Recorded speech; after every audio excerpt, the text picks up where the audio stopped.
So hello mga katuts, so for today's video, ito, nag-cooking show na naman tayo. Day off ko ngayon. Pero naka-uniform ako kasi nakatatlong pasyente pa ako kanina. Dahil naghahabol tayo sa holiday. Ang dami pa rin nagpapa-schedule. And this one is yung all-time favorite na beef caldereta. Kasi meron akong pupuntahan na naging part ng journey ko.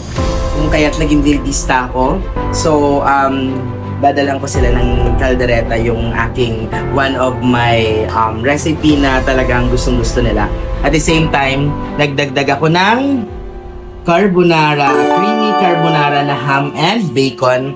And ito siya, penny ang ginamit ko. Ito natin. Sarap, creamy. Delicioso. Delicioso.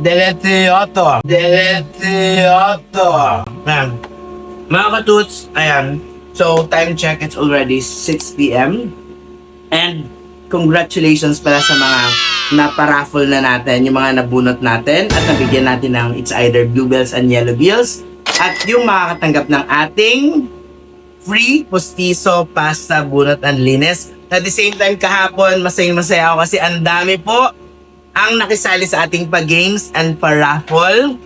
One day yun, madami tayong pinamigay at ipapakita ko sa inyo na na-send ko na through cash yung mga napanalunan nila at sobrang happy nila. Medyo nakaka-stress lang, pero uulitin ko pa rin yan. So stay tuned mga katus, thank you, and don't forget to smile!